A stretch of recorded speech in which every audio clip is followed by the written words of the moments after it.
Shanti. Let's begin. It's time for self-empowerment. So I'll just show you, first few slides are just about where we're at the moment, right? We live in a world where there's just such a fast-paced workplace, many demands on us. I think you all can relate to this better than me, maybe. People are multitasking, and the brother mentioned yesterday about multitasking, but also, do you know that multitasking doesn't work anymore? Because when you multitask, you're using your left and your right brain, and you can't, because you're constantly switching from the left and the right, from the rational to the creative, or the creative to the rational, it confuses you and slows you down, actually. It makes you tired.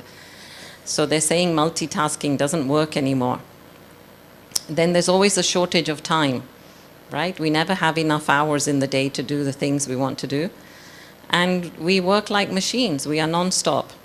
If we finished at work, we come home, that's another routine. Finish at home, you go to work, there's another set of chores. So it's just non-stop. And what's happening to the mind? Our mind, as I said, is non-stop. Our mind is being hijacked. We actually lack focus. And I believe, like, why we have so many accidents in the world is because there is a lack of focus. Anytime somebody's had an accident, ask them what were they doing moments before the accident. And likely they were thinking of somebody else, their mind was somewhere else, they were worried about something. Yeah, so they were not present, they were not driving, they were not focused. Even when you're at the stove, when there's an accident in the house, ask yourself, like, why? What's happening? And I think you know that, as we think, so we create certain diseases. We say the dis-ease of the mind is what creates the disease in the body, right? So worry creates ulcers, tension creates skin rashes, actually even asthma, right? Asthma is created by tension. Fear, heart attack. And if you get angry a lot, then anger is actually connected with the liver. So you start having problems in the liver. Of course, negative thinking is all over, but primarily depression. Now, this is just a small list. So imagine all the other ailments. So don't think that I can carry on thinking how I want, because the first person it affects is you, right? Even if you think I'm thinking bad for the other person, but no, the first person it will affect is you, in your mind, it will affect your body, and plus you're creating bad karma. So that's going to be something you'll have to pay for later. So there's really no reason to think negative. Actually, give me one positive reason. Give me one positive reason why you should think negative. Any positive reason? No. Think about that. I know you'll go and think about it and say, I want to tell Aruna there's this reason, but there isn't any reason. Okay, so 4 levels of stress, yeah? There is what we call, let's start from the bottom. So there's the physical, which affects the body, right? So there's tense muscles and, you don't have as much physical stamina. Emotional stress, where you get affected by what people say, so you're getting more into the feelings, emotions, and you think. Intuition is where you think that you're right, where you may not be right, you see? So you can't always trust your intuition. Mental, where we can't think straight, can't decide, can't discriminate, can't choose, right? And actually this is a growing thing. Like, if you're going to a supermarket now, how much choice is there? Even if you want to buy one shampoo, you have to walk the whole aisle to choose, right? First, maybe the brand, then the price, then is it right for your hair? I mean, it's endless. And then spiritual, right? So we are actually quite lost in this area. Like, who am I? Who am I is a multi-billion-dollar question. And what do I believe in? What are my values? My perceptions? How do I see the world? How do I see the cycle of time? So this is all to do with spiritual concepts. So what we are doing on a day-to-day basis is, she's got a t-shirt wearing fight, and he's got a t-shirt saying flight. Yeah? So she's going to fight and he's going to run. So anyway, I'll just explain this. I know you can't see it, but okay, so what's actually happening to us is when something happens to us, let's go back. So in the past, okay, say that you were out in the jungle trying to find your berries and nuts, and you know, you were trying to feed yourself. This is some, say, 2,000 years ago. So if you happen to see a lion or a tiger, right, what do? You stand there and shake hands, or what do you do? Huh? You run, right? Unless you're really mighty and you would fight. So this is what they're saying. If you're strong enough, you fight with the tiger. And if you're not strong enough, then you flight, which means you run. You fly away from there, right? So this is called the fight or flight response. Now what happens is, now when we see fear or anything that seems like fear or stress, then the adrenaline is kicked off, and many things happen to the body, right? So when you detect fear, so your eyes become wide out of surprise. It's not just surprise, but so that you can see better, and you start getting more blood going to the muscles, especially the legs and the arms, to maybe fight. So if you've been eating something, then the digestion stops, because all that energy is needed for the other organs of the body. Your breathing becomes faster, the heart is pumping more blood, right? I mean, if there's a doctor here, you know better than me. So these are all the responses that are happening in the body. But when there is that fear, say something happens with your boss or your mother-in-law or your wife, or you can't either fight that person, nor can you flight from there, nor can you run, right? So what's happening to all this build-up? All that energy that you got ready to either run or to fight, it's getting stagnated in the body. It's not being used. So you're creating those juices, but you're not really using them. And so this is then what creates a lot of the problems, right? So this is, so I've got dilated pupils, slow digestion, dry mouth, hearing loss. So these are the things that happen, but we get sick. And the theory is that the weakest organ gets attacked. The weakest organ in the body gets attacked. So we all have certain strong organs, certain weak organs. So if you're doing this over and over again, what's happening to the body? And this is how we fall sick. So a lot of it is to do with how we think, how we perceive a threat, and then how we manage that threat. You see? So all of this will be dependent actually on, again, the quality of our thoughts, the pattern of our thoughts. Okay, so whose responsibility is it? Is it somebody else's responsibility to manage my stress or manage my life, or whose responsibility? It's mine, right? Okay, so I'm going to show you something and you tell me, what does E mean, R mean, and O mean? What do these three letters mean? Huh? R is reaction, and E is what? Ego. Another word for reaction, positive. Response. Okay, so R is response. Huh? O is outcome, good. So what is E? Not emotion. Can't hear you, sorry. External something, okay.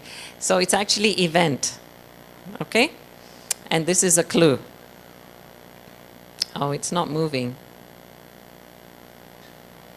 It's supposed to be moving, right? One is hitting the other and the other is hitting back. Okay, so yeah, event plus response equals outcome. Okay, so events normally stay the same, right? You can't change your wife, you can't change your kids, you can't change your job, right? The situation more or less stays the same. That's the event.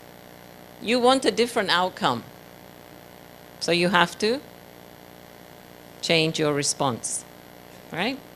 So what this is saying is that it's my ability to respond to situations that makes all the difference in the outcome. So we are the creators of our own stress, as we are totally responsible for the responses we create towards others and to the circumstances around us. Every response begins with our own thoughts and feelings, which are the seeds of our words and actions. So I always say that every now and then, check your feelings.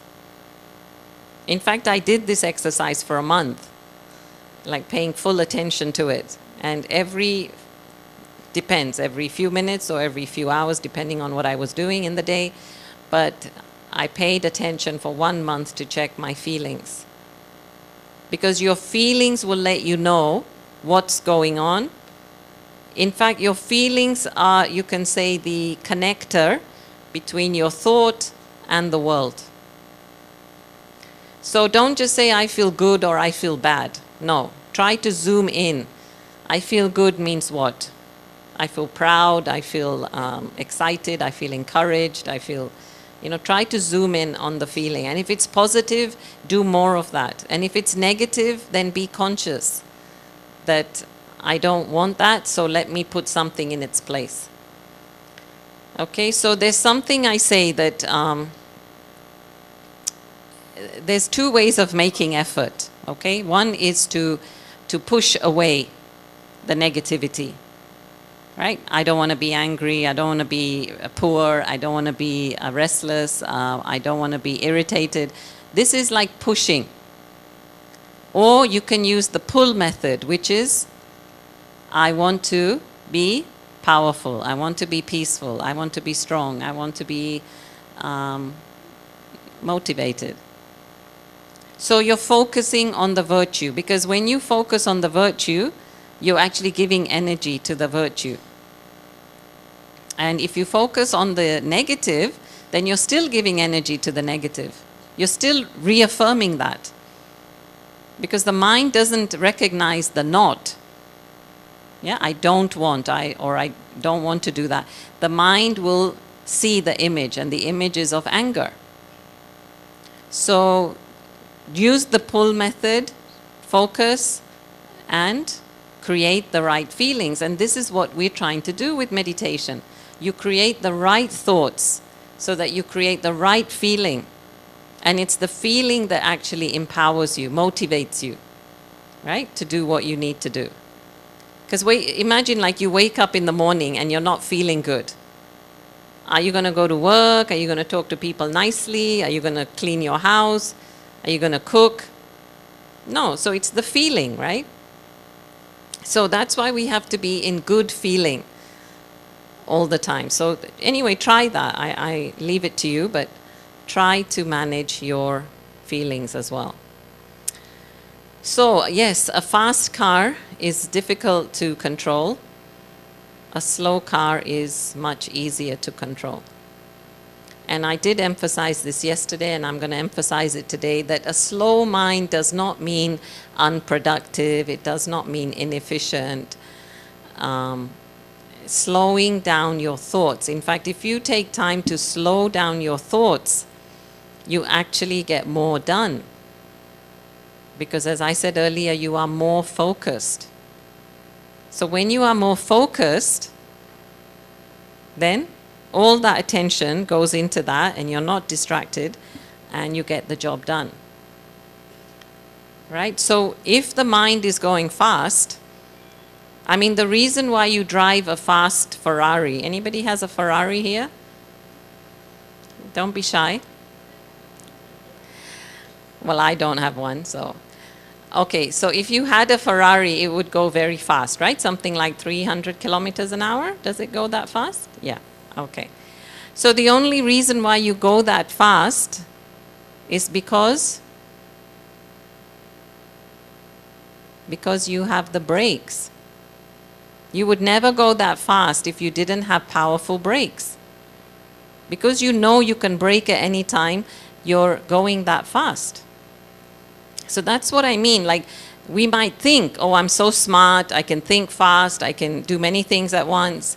But then, do I have the ability to stop and to slow down when I want? This is equally important. Otherwise, I can be thinking fast and doing things fast, and then, you know what? I'll end up in an accident, a relationship accident. And that's no good. So, slowing down your mind, which means you create few thoughts, but more powerful thoughts. Okay, so maybe you're aware of this, but I'll just put it to you. So now we're moving into what we need to do, right? This grid here is the success grid, right? So this is how successful you are, from 0 to whatever, infinity. And this one here is the time grid, how long it takes. So every organization, right, goes through this, what we call the S-curve.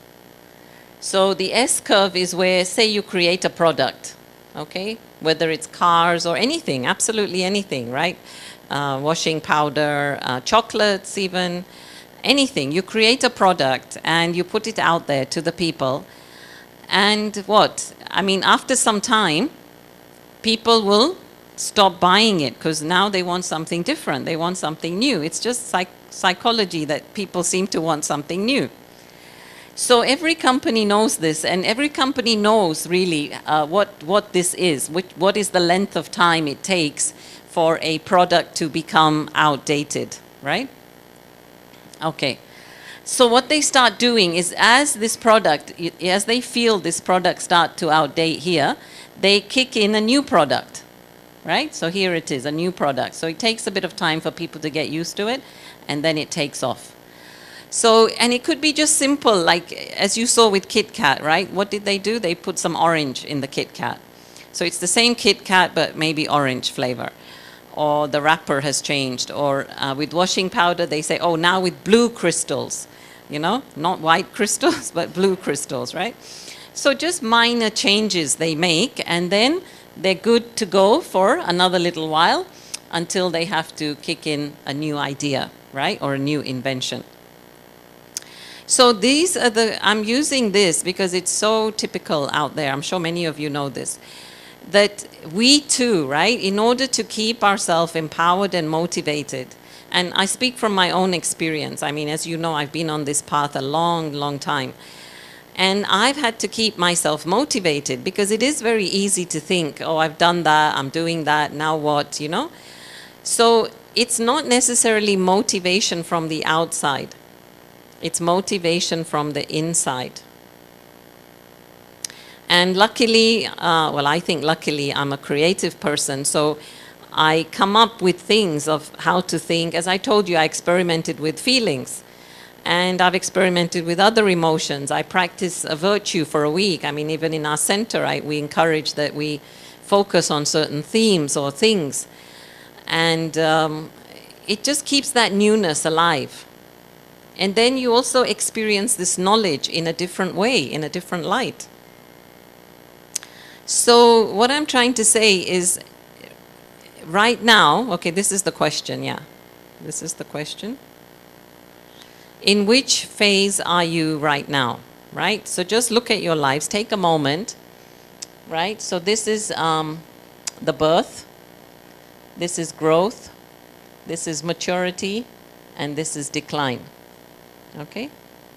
Birth, growth, maturity, and decline. And sure, there will be different things, and you're at different stages of those different things. But in general, let's take, for example, your spirituality. How are you comfortable with your spirituality? Where are you at? And how can you make it more, like how can you make it serve you? How can you get spirituality to help you, to serve you, to make your life better? Okay, because that's why you've come here, so we'll focus on that. If you were at work, you might focus on your promotion. So this is I think this is important. I put this in here because I really think it's important that you weigh up your time, maybe every month, every 6 months, every year, you take a review of your life and say, okay, now what? Where am I? What do I want to do? Where do I want to be in a year's time? And then you set yourself some goals and you focus on that. Okay, so you focus, which means you apply what it needs to get there. Okay, if you're going on a journey, like somebody also mentioned the other day, right? Bangalore to Pune or whatever. So if you're going from Bangalore to Pune by road, right, you would fill up your petrol tank, wouldn't you? Like you wouldn't say, I'll start with half. No, because you know it's definitely going to take a full petrol tank and more. So in the same way, once you know where you're headed, then you start applying everything that's needed to get you to that destination. But this is only like the first stage, is to first find out where we're at.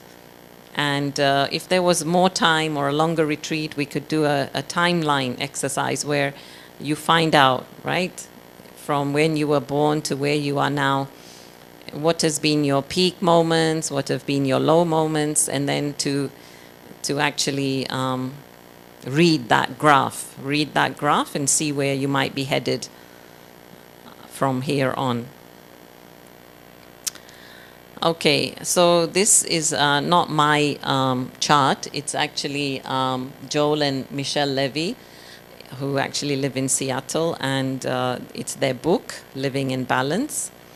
But I like it a lot, and I think you will too. So see, most of us, what are we doing? We're mostly living in our comfort zone. But I'm asking you to be in your comfort zone, but to also expand that comfort zone. Okay? There's nothing wrong. I feel I'm living in my comfort zone. There's nothing wrong with living in your comfort zone, but I think we have to, as I said with the previous slide, bring newness and expand. And we have to increase that comfort zone, right? The boundaries of that comfort zone. So here you have levels of demands and challenges, right? So at work, you're given different tasks to do. And here is your level of skill set. So whatever, you're a programmer, you're an administrator, whatever, those are your skills. So you are given tasks, right? Demands to suit that job, right? To suit those skills. Okay, so if the levels of demands are too high, right? Like more is expected from you, but you don't have the skill set, right? This is full skill set. This is very little skill set. Then there will be burnout. Are you all with me? If anybody doesn't understand, you can ask, yeah? Sab samajh rahe hain na? Okay. All right, next, right? If you're too qualified, but you're not being used enough, there's not enough challenges, then there will be rust out. You become rusty. Okay? And yeah, so this is the happy comfort zone. But we also have to stay in our learning zone. In other words, if we are constantly learning and, you know, expanding our skill set plus learning from the demands and challenges, then we are in our happy zone. So again, coming back to us and spirituality, this is why on a daily basis we study. We have our daily morning meditation and our daily morning study, and it's important. I mean, yes, you can miss a day, but then you will feel like you've missed a point. You will feel like there's something, some food for thought that you are missing. And I like to attend our morning sessions because I just feel there might be a point in that session for me that can help me really change my life. And if I've missed that session, I will have missed that point forever.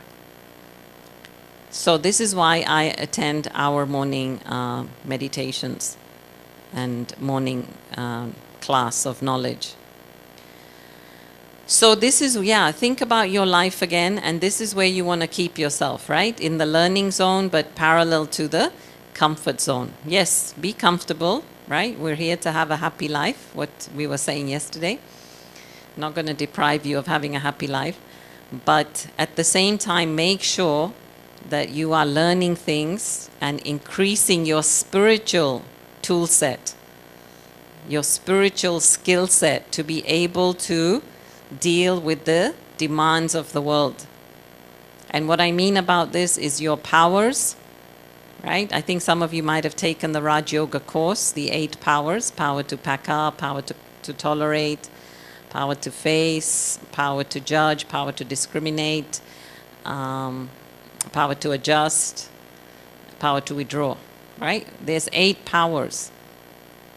And all of these are very practical and very useful to us in our lives. They can actually make our life happier for it. And actually what I want to say is we actually have those powers within us. So let's move to this. So here's the iceberg, right? And the wind is moving in this direction, and the water is moving in this direction. So which direction is the iceberg moving? Somebody saying here, this way. How many say this way? How many say this way? And the rest of you? Don't know? Not sure? You're saying that way. Okay. Shall I tell you? Yeah? Well, it would move in this direction, right? Because the greater volume, the greater mass is below. So it's got nothing to do with the water or the air. It's to do with the mass, the volume of the iceberg, the size of the iceberg. So the greater size of the iceberg is under the water. Yeah? Are you agreeing now or not? Tik? Okay. So what does that tell us, right? There's little portion at the top and a big portion at the bottom. So what does that tell us? So there's things that happen outside, what we already said, our responses to the events that happen outside. So that's physical, environmental, social relationships. Then there's a big portion that's underneath, which is the spirit or the spiritual, our mind, our thoughts, emotions, what we believe. Right? We all have many beliefs. It's not just religious beliefs. We believe we can do it or we can't do it, or I'm a woman and I'm a female and I'm weak and I'm strong and whatever. We all have certain beliefs. Then we perceive certain things a certain way. Right? So many ideas about perception. Maybe you're afraid to be alone. You perceive loneliness as people not caring for you, whatever. I mean, there's many things there as well. Each one of us has different ideas, right? We ask say this group, large group, we ask them to build a tower. Everyone's going to come up with a different idea of how to build a tower. And we might kill each other because, my idea is better than your idea, right? So there's so many ideas and opinions. And then memories. We all have a lot of memories. And also, I think in Bharat, we believe in reincarnation. So we've brought memories from past lives as well. A lot of fears. So just think all of this thing under the water, under the surface, is actually driving us. Right? So for example, if you get angry at something, it's actually not that person. It's not that person's fault that you got angry. Think about it. It is something in you that made you get angry. So if you get angry, and one of the things anger is a need to control. Okay? So you want to control things because maybe your life is not in your control. So you're frustrated with that. Are you understanding? It's a very deep point, because once it clicks, then you won't give your power away to these things outside. Yeah?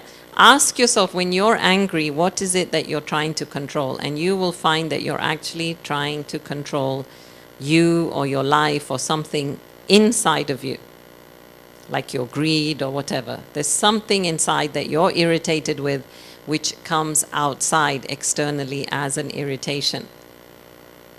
Okay?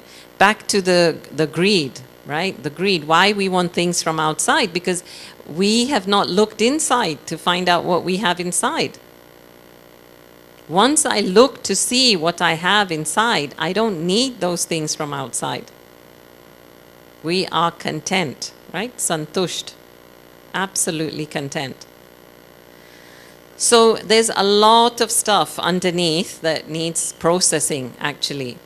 And we can't blame the finger at somebody else. It's not the people, it's not the traffic, it's not the government, it's not the environment. No. You could have bad weather, but you could still be in a good mood. Because you decide to be in a good mood. Right? You don't let the weather or anything control you. So this is where we become masters of events and situations and time and even the emotions of others. And I always say, like, you see, I'm holding a remote, right? So if somebody presses your button, if somebody says you're really good, and you say, yeah, I'm really good. And if somebody says you're not good, then you become deflated. जैसे कहते हैं ना, हवा निकल आती है. So what, you know, like, are they holding the remote to my life? You know, they say something nice, I feel good, and if they don't, I feel bad. So this is what was responsibility, is I'm responsible for my emotions. If I'm saying that you're responsible, right, for my unhappiness, then what am I saying? That you're responsible for my happiness. If I say you made me unhappy, then what am I saying? Only you and only you can make me happy. And we can't give this power to somebody else. Okay? So just be mindful of what's happening inside. And again, meditation really helps us to look at ourselves and bring those inner changes, so that when we come into action, we are very aware. Okay? We're very mindful and we're very aware. So here's a few kind of tips and tools of these different states we're talking about. So physically, you can do meditation. And even like technically, the meditation helps because it slows down your breathing and your heartbeat and your blood pressure and all this, right? So technically, it helps physically. Physically, you can also do more exercise. And I also believe, like, we have to get the energy moving in the body.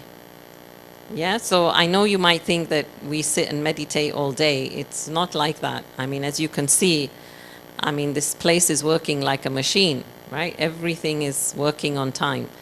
Those who need to cook, go to cook. Those who need to clean, they clean afterwards. Those who need to look at accommodation, whatever. I mean, everything is working like clockwork. Everybody's busy. And then mental. So I would say give your mind a mantra, but not one of those mantras that you have to get from a guru, not like that. But you make up your mantra. And again, if there was more time, we could come up with some creative mantras, but you do this exercise later in the day, in your spare time, and give yourself. So there's quite a few, say, that I use. Like I always say, there is ease and flow in my life. I'm often saying this. There's always ease and flow in my life. There's abundance. There's benefit in everything. Or everything's accurate. Everything that's happening is accurate. So then whatever happens, you just remember that mantra, you see? So that you are, again, able to just calm your mind. Focus. Right? So again, really, I mean, even technically, just try and focus on one thing for a few minutes. And that means not just the eyes, but the mind. Like, how much can you just focus on that, right? Without being distracted. Without your mind, right? Turning to the coffee or to the pizza, or just focus on that. Whatever you decide, just focus on that. And think only about that. So I think the best thing would be, as we have these focal points, you focus on the soul. What is the soul? Or you focus on an image of yourself, a peaceful, calm image of yourself. And say, what does that image look like? And visualize that perfect, calm image of yourself. Then they say do like mental exercises, which are more like this Sudoku and stuff like that, you know, puzzles and riddles. And I believe in that also, just to stretch the muscles of the mind, actually. And then emotions, right? There's the whole theory of EQ, which is emotional quotient, which means manage your emotions. So what is emotion? When we become emotional, emotion means energy in motion.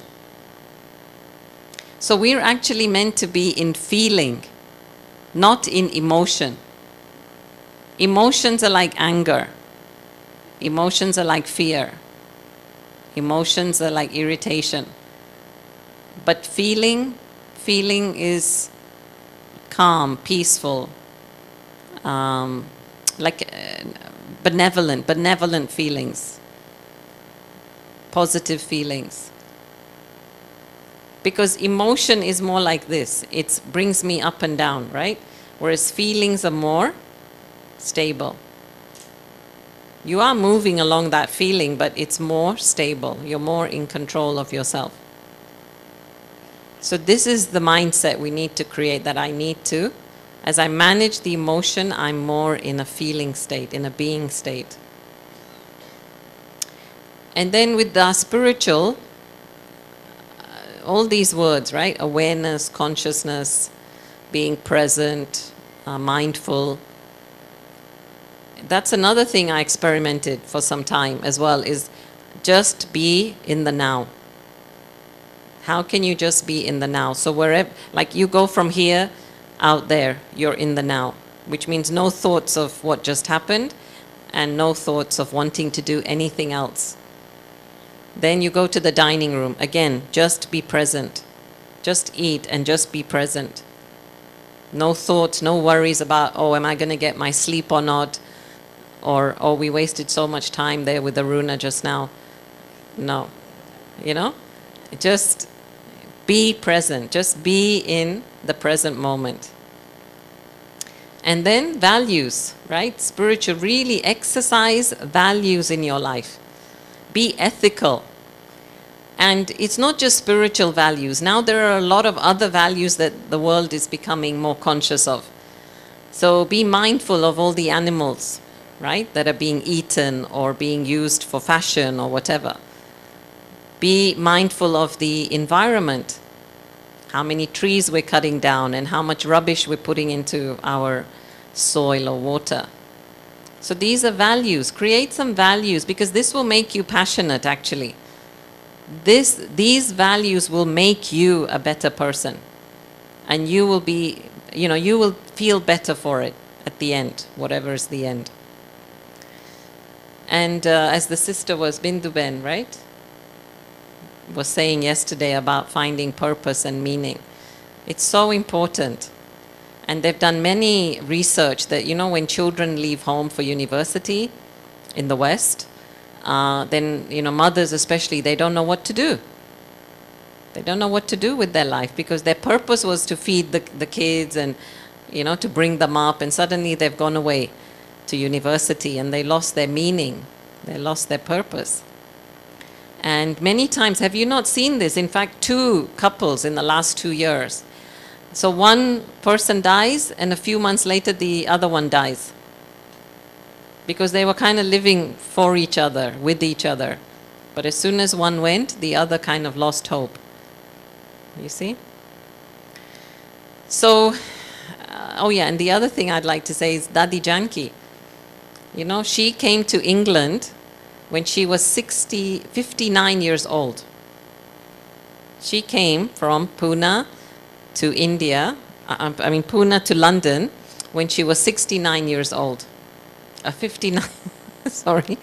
Dadi Janki came from Pune to London when she was 59 years old.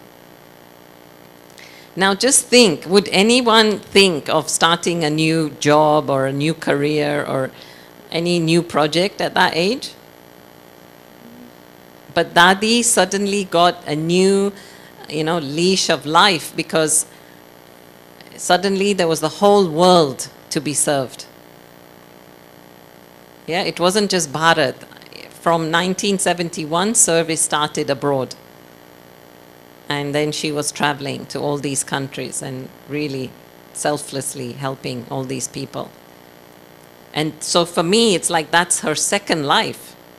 That's why she's 103, because it's like she had a new purpose, a new meaning to serve the foreign countries. Okay, and then social, do good to others.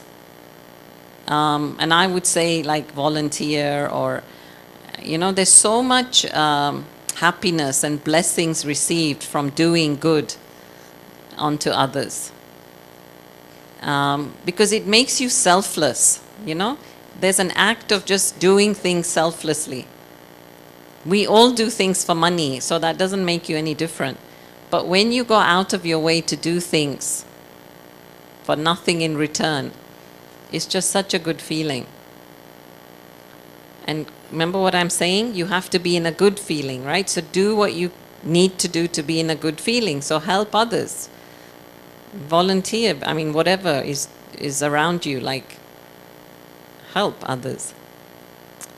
And then environment, right? It's not just literally sow and reap, right? It's not just planting the seeds, but yeah, do the good, respect the nature, the environment. And as I was saying yesterday in the Med Lab, only take what you need from the planet. Because the more you take, the more there is the demand. And then there has to be that supply created. So if all of us just minimize what we need from the planet, and remember what I said, like it's your personal karma with that thing. So don't think, oh, what is another tissue going to matter, or another piece of plastic, or no, it's you. You're creating your karma with matter. So you be mindful of your relationship with matter and how much you are using and wasting. I know that in Starbucks in the West, they say, take as much, like these napkins, the paper napkins, they say, take only as much as you need. So when people go, they remind them, do you need 5 or 6? Or do you just need 1 or 2?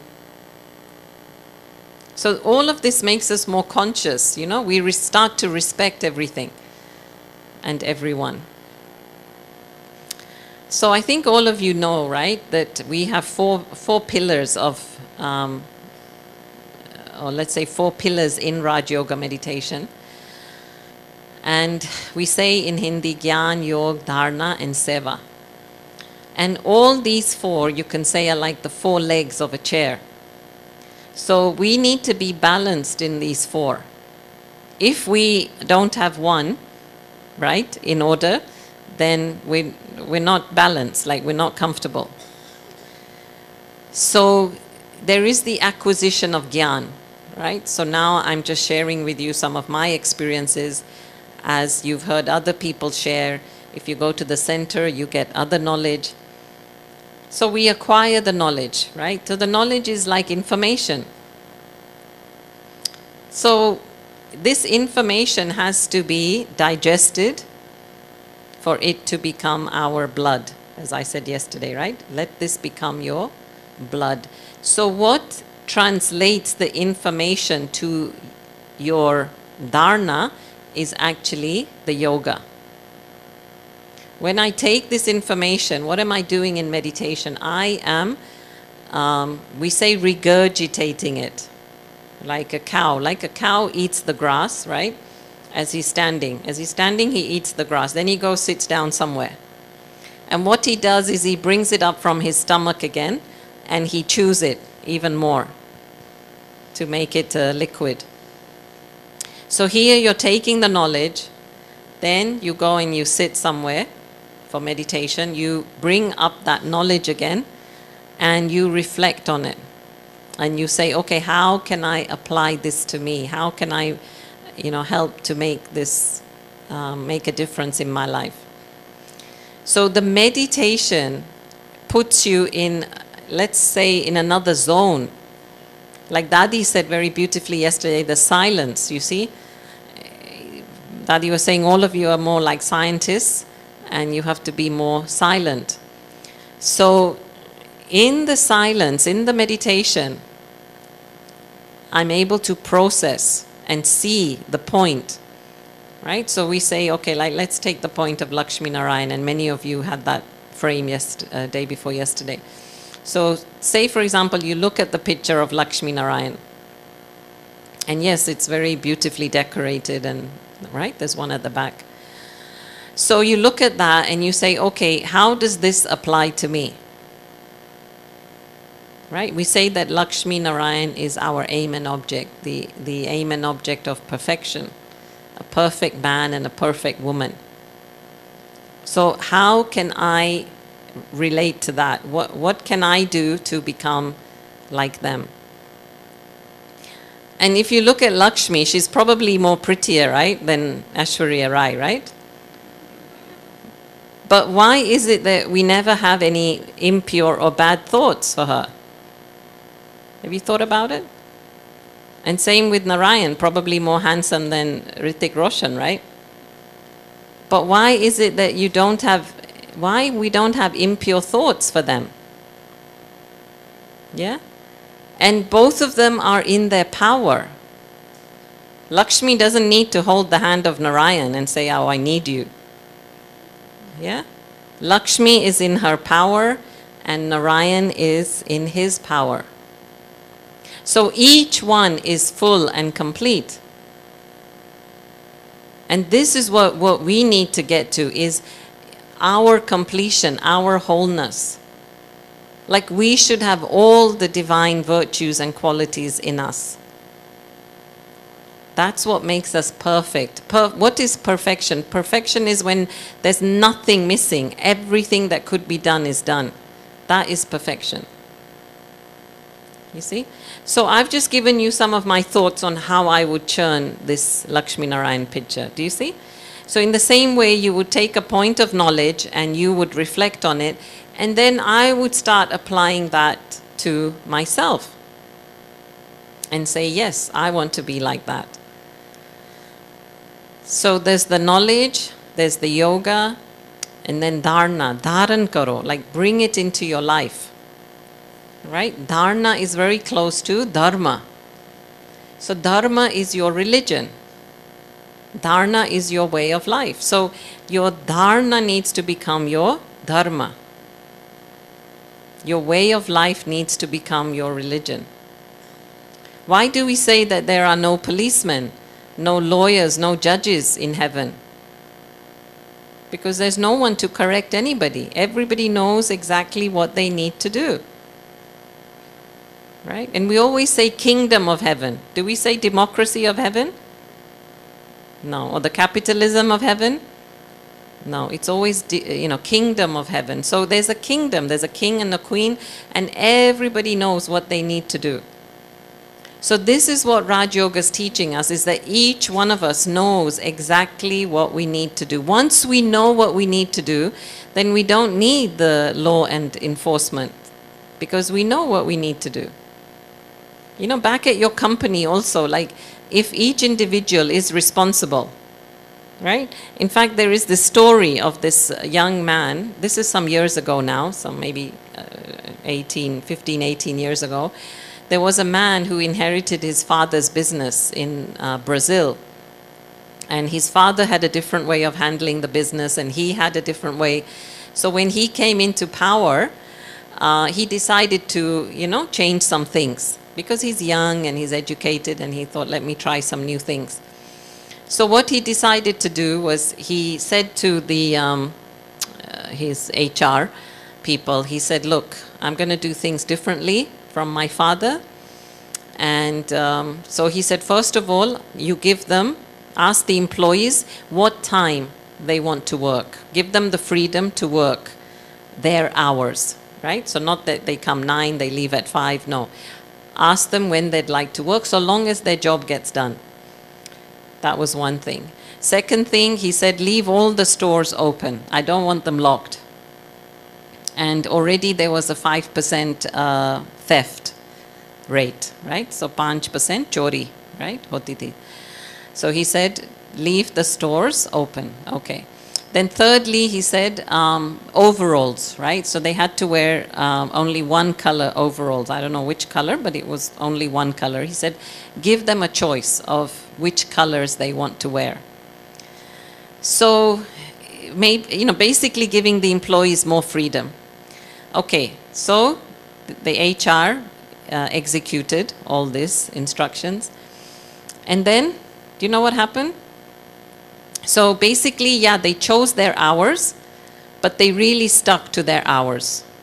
Nobody was cheating, right? Nobody was coming later than they said or leaving earlier, because now they were, we say, autonomous. Yani apne aap karna padta tha. So they were more self-responsible.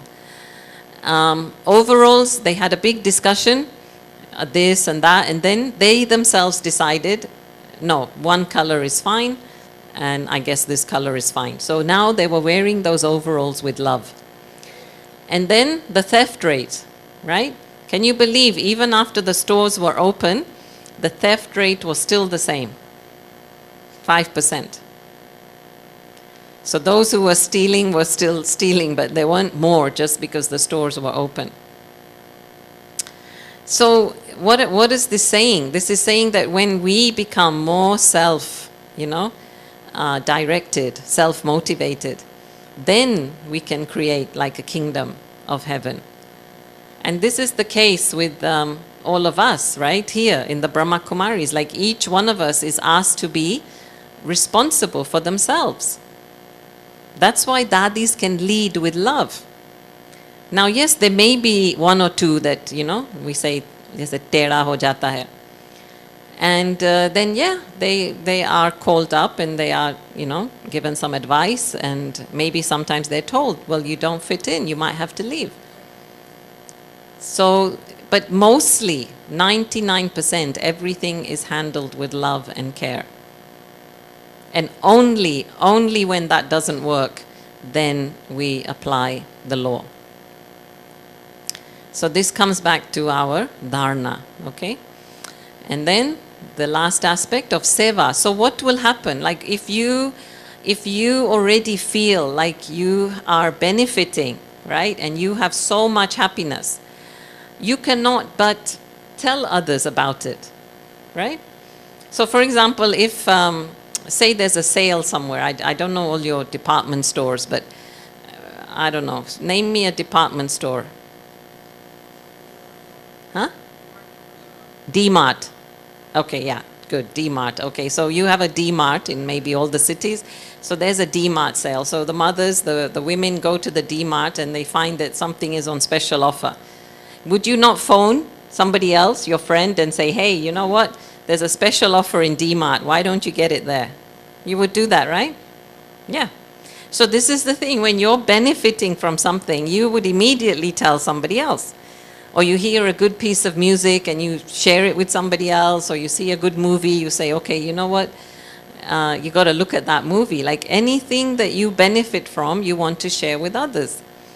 So this is exactly the case here. Like when we have benefited so much, then we naturally serve, yani we naturally tell others.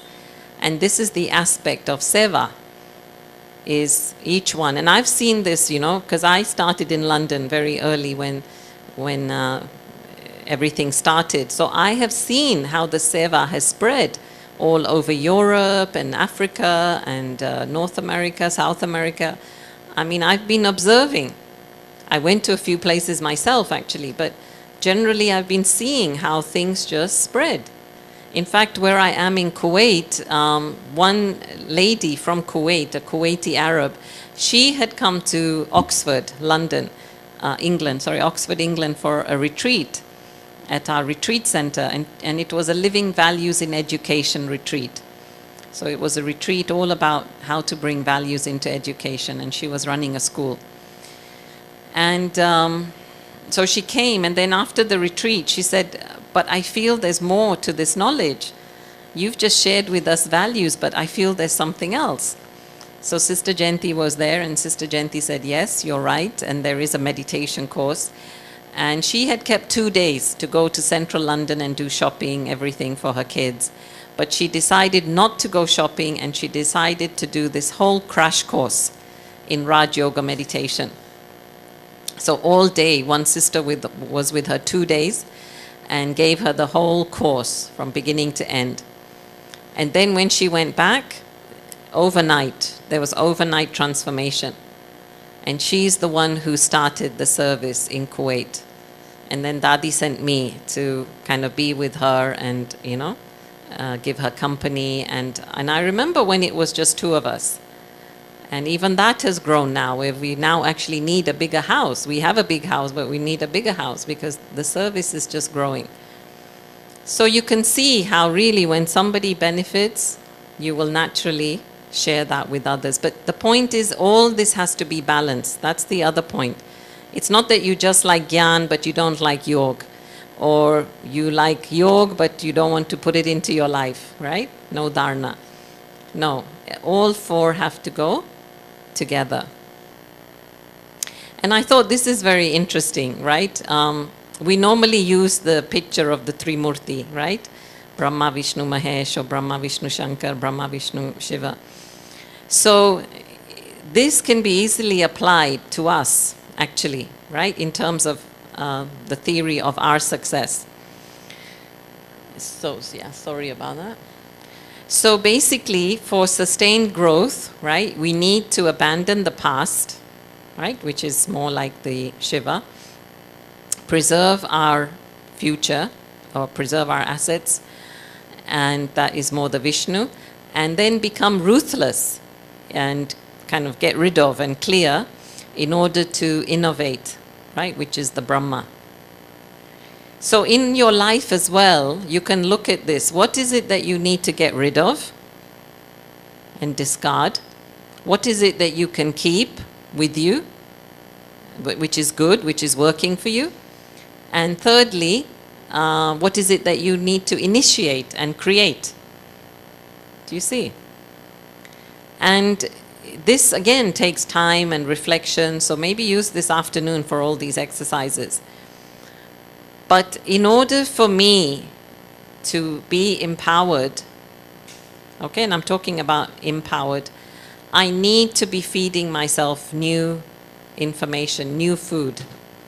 And new food means like a fresh meal. Like if you ate food from 3 days ago, would that give you nourishment? No, right? So you want to be eating a fresh meal every day. And so here too, you need to be giving yourself this new knowledge, new experience, let's say, every day. So all of us had breakfast this morning? Anybody here didn't have breakfast? Good. Why did you eat breakfast? नाश्ता क्यों खाया? Huh?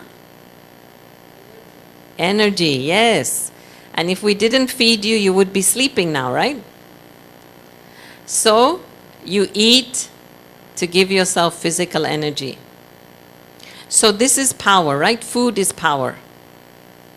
So we say there's food for thought. What is good food? What is good thoughts? These are empowering thoughts. Right? We're all more conscious not to eat junk food. जैसे कहते हैं ना कचरा नहीं खाओ. So what is junk food? Right? Fried and whatever, packeted food and lots of carbohydrates. And so in the same way, what are we feeding the soul? How do we empower the soul? We empower the soul by creating powerful thoughts. This is how we empower the soul.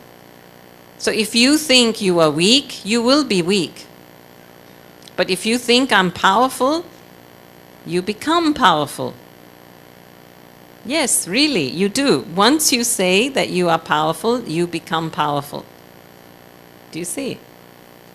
So basically, every day, imagine if every day you were exercising, I'm powerful, I'm powerful, I'm powerful. You would start to believe it, and your body would start to resonate, and your life would also start to work for you. Because you're powerful, you deserve a powerful life. Okay, so this is in your hands to create a new life, a powerful life. In fact, I have a whole another topic, another theme that I've also been practicing for the last year and giving talks on that is creating your reality. We are master creators of our reality.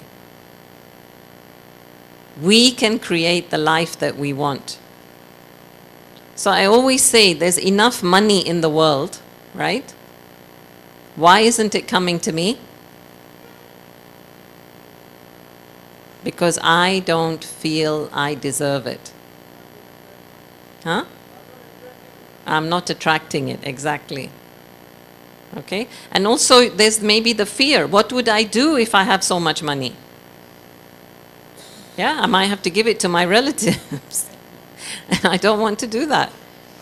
So if you feel you deserve, it will come to you. It's the law of attraction. So really you can create, and we practice this a lot in Kuwait. Like, in fact, they're probably watching now. Some of them are watching the streaming. So when you create a thought, right? I want this to happen. Somehow from somewhere, honestly, it happens. Either you get the time, more time to do it, you get the help from people, you get the money, everything conspires to help make it happen. And this is what's amazing. So I really, if there's anything you want to take away from here, that is, you can create whatever you want. And it's in your hands. Don't leave it for somebody else. But main thing is you have to feel inside that I deserve. And this is the whole aspect of self-respect. Because the universe will also say, give it to this one. Because they know how to look after it. They know how to take care of it. So the universe will also say, give it to this person. They will value it. You see, but you have to create that energy of deserving, of attracting. It's like you're listening to, let's say, a pop station, musical pop station. But now you want to listen to BBC. What do you have to do? You have to change your channel, right? So if you're constantly thinking, I don't deserve, or nothing works around here, nobody's good enough, everything's so bad, then you want something good to happen in your life? Is that possible? No, you have to change your channel. Change your channel here. Change your thinking. Tune in to that which you want. And it will come to you. Tune in. Live as though it has already happened. Live abundantly.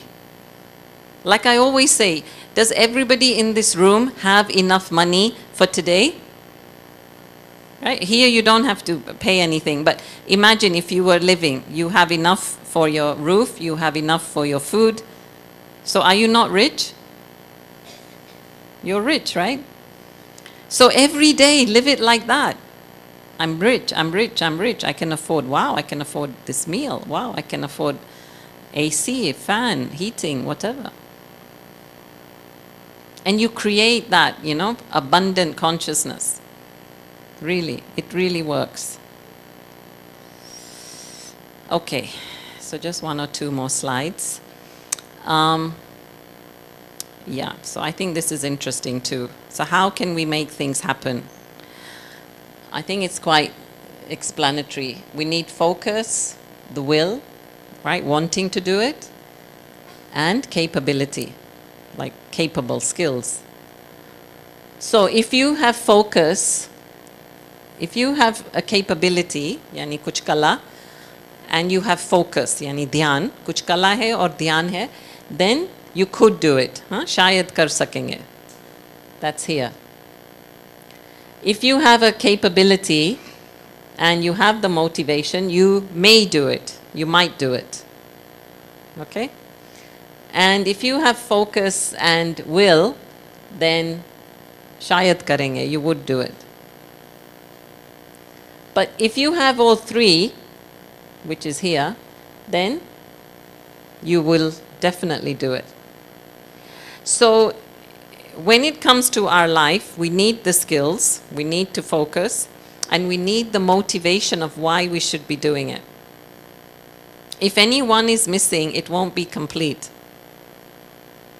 So that's why it's so important to understand for yourself why spirituality, meditation, higher set of values, higher principles, all these things are so important. And then you will do it. You can apply this to anything actually, even your hobbies or whatever. Okay? But think about this and okay, this I think we've talked about quite a bit. Okay, so 60-day challenge, right? So this is something all of you can be thinking about, right? So every day you can be working on traffic control, right? There's lots of apps. There's also Just a Minute app. You can download that, and there's music played every hour. And you can also choose the music. It's Hindi music or instrumental music. Okay, and then daily, so this is like every hour, and then maybe every day you can meet at break times or lunch times to have some meditation or discuss something. Once a week you might, like in some of these, I know IT companies, they have these once a week gatherings where they take a topic and they discuss on that, values at work. Monthly you might want to do something similar, do a workshop or even have like a one-day retreat. Or visit the center, ask the center, can we do something at the center? And generally speaking, yeah, promote values at work. So what this is like maybe you just decide that this month we're going to focus on trust or cooperation or something like that. And all of you focus on that one quality so that you're helping each other. So say, for example, all of you are going to focus on cooperation, right? Then it just makes people more aware. Okay, no, let me help. The virtue is cooperation, so let me help, right? And it just increases that energy of cooperation. And again, this really works. And we use this in our centers as well. Different centers have taken this up as well. In fact, it was a UN project we did, but that was some years ago, where every month all of our centers focused on one virtue. And then we fed back to the UN, our office at the UN, and they collected the data and they presented it to the United Nations. So, yeah, this is a quote from Henry Ford. If you think you can, you are right. And if you think you can't, you're also right. Yeah? Because you are the one that will make it happen.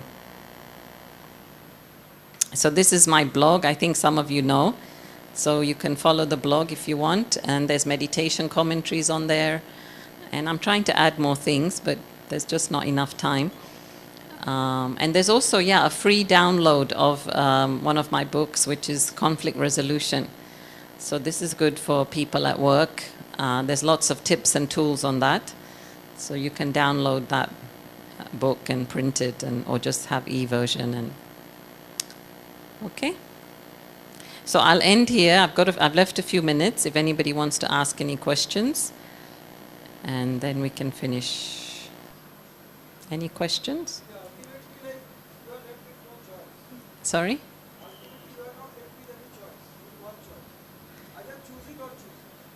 Either choosing or choosing. Up mic देंगे please, I can't hear. Either choose it or? Choose it. You have only one choice. You are not given any two choices. Either choose it or choose it. Yeah. Okay, yes. Yes, true.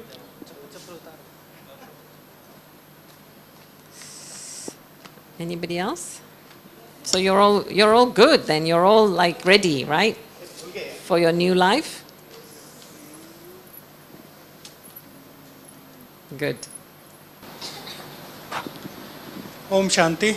I am Sandeep. I came from Faridabad, Haryana, and got one question here that I keep visiting such events organized by NGOs and companies, corporates as well. And I feel the most percentage of connection is with this event, and last year I attended in Gurgaon, ORC. So my question is that wherever I go for spirituality, for peace of mind, for building up connection with the society, with the social work, so my brain, my mind always find out the reasoning first, logic first. I'm a computer background person, so logic should be there. So my mind always find out the logic, the validity of what you are communicating to me or what communication I am getting. So if I do not find logic, I get disconnected with those things. So is this a valid thought, or I should not find any logic when I come to such conferences? So this is my question. Thank you. Okay. All right. So firstly, you're right. You're absolutely right, right? You should validate your logic. At the same time, right, you need to be open to new experiences. Because things about spirituality, we cannot convince you or prove to you or can't give you facts or figures. You see? So, connecting with God, is there a God? Connecting with Him. About me, I'm a soul. Or the experience of peace. All these are like not tangible things. You see? So for that, you have to be open, and it's only when you have an experience will that then be logical for you. So that's when the right brain kicks in, right? The creative. And then the left brain has to believe the right brain, because the experience is more powerful than the logic.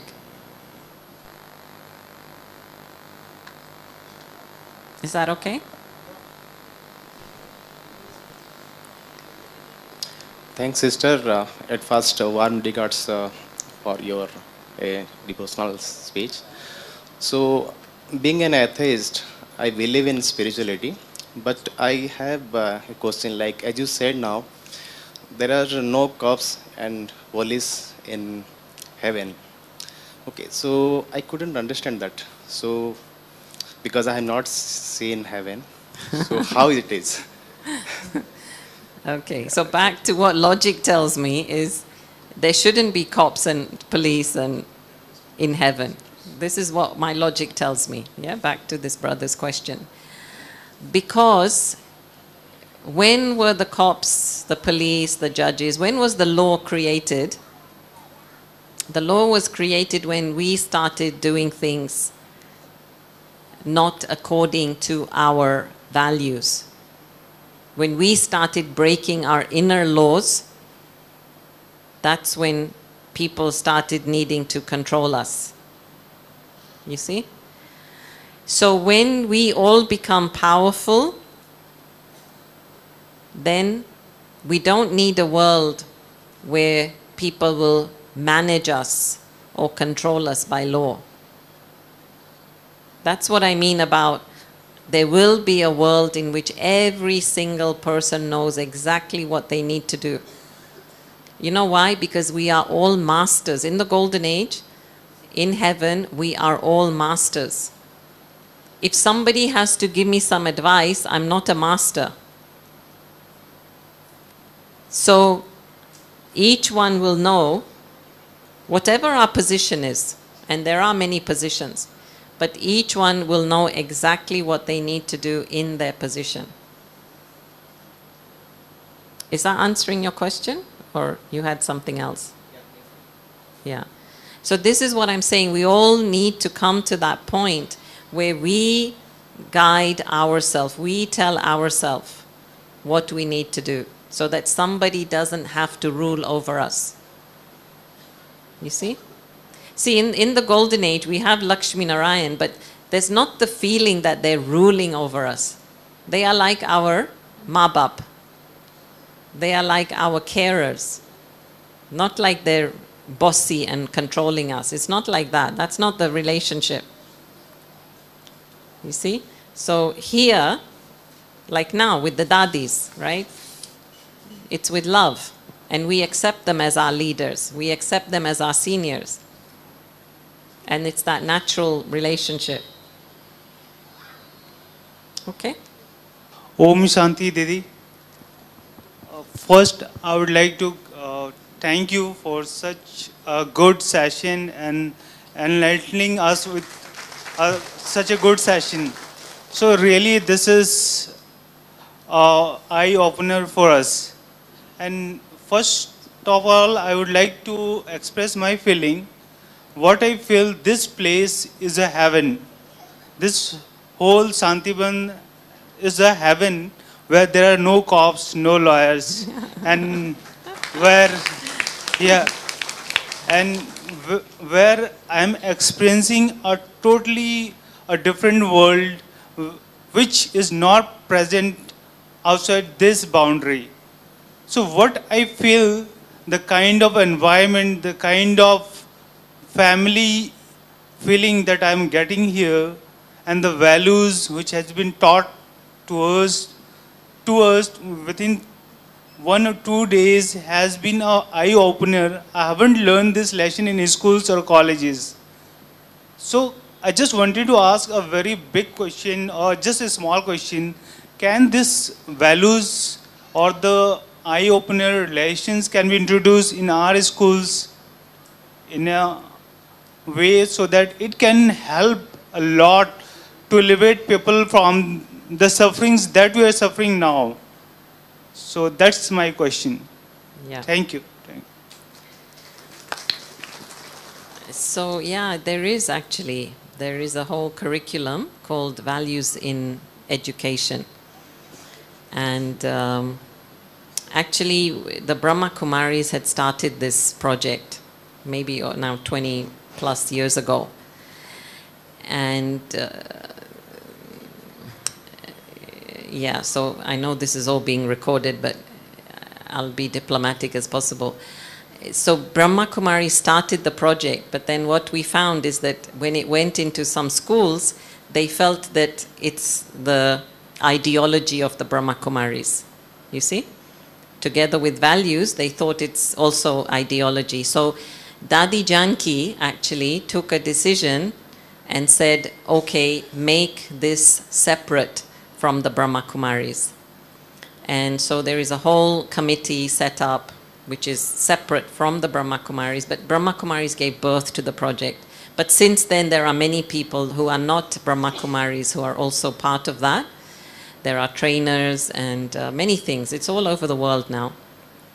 And so it's a separate entity, but it's called Values, Living, LVEP, Living Values Education Program.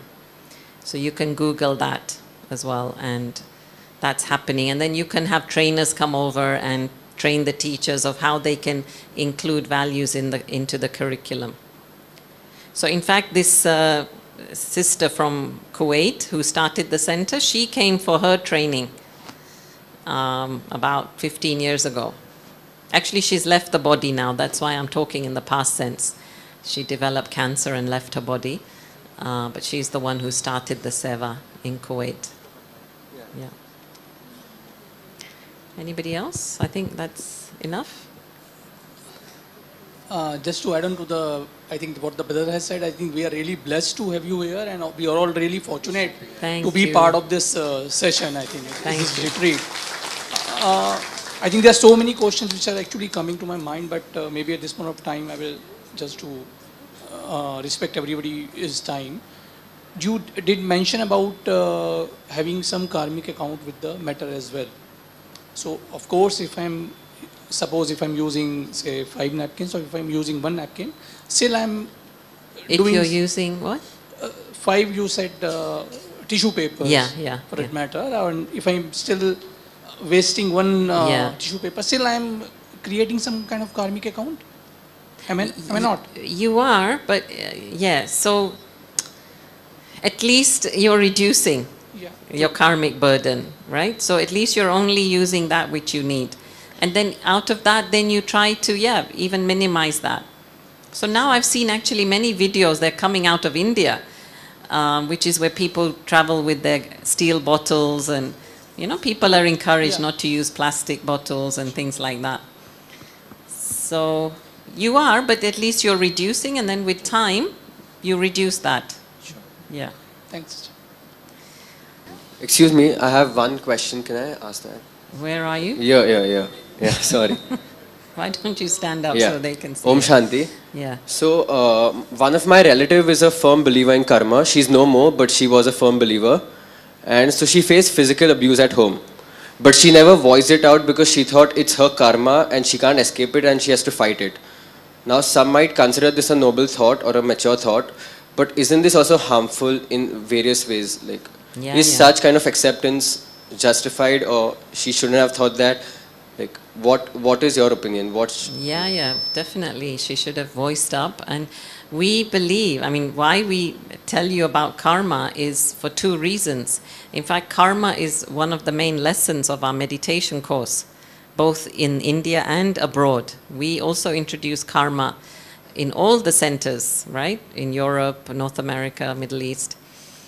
Because what karma does is it teaches you that you have choice. You see? Why we mention karma is not just this has happened to you and you're here, right? So it's not just you have to keep taking the abuse. No. So now you have choice. If you know that you got here by doing this, then where do you want to be? And you make those choices. And you take the power into your own hands. If you have choice, you have power. So this is how then we start to change our thoughts, start to change our words, start to change our actions, and then recreate a new set of karmic accounts for ourselves. Plus, as you do the course, you will find out more, but as we sit in yoga is that light from God, which is like a laser light that actually helps to clean some of the karmic burden. That's also why we say tapasya. Tapasya karo, right? Because what? The tap, the heat of that yoga, it helps to dissolve some of that karma. So imagine if you're doing that every day. So things may happen to you, but it's not as big as it would have been if you weren't having the yoga. You know? जैसे हम कहते हैं ना वो सूली से काटा हो जाता है. Like a crucifix turns into a thorn. Some big event, some major catastrophe, you've settled it with just a little. Anyway, karma is very interesting. Don't get me started on it now, but I definitely encourage you to take the karma lesson at the meditation center. But yeah, anybody who's enduring anything, you shouldn't just think it's your karma and that's it. No, you have full power to change what is happening by making other choices. Okay? That's a good note to end on, actually. Right? All right, so just relax. And you can look in the center of Brahma Baba's forehead, which is the seat of the soul.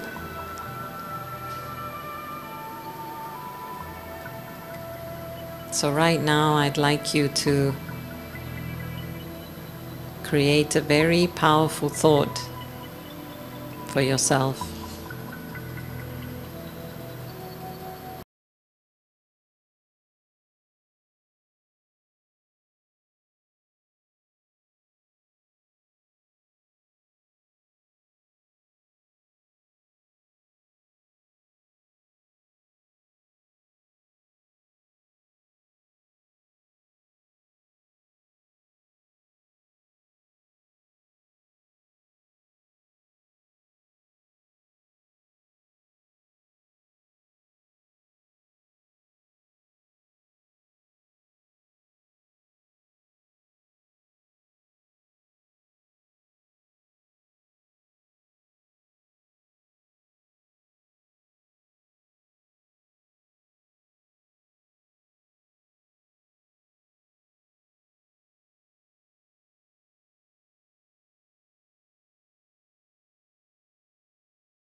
So yeah, thank you so much. It's been lovely to be with you.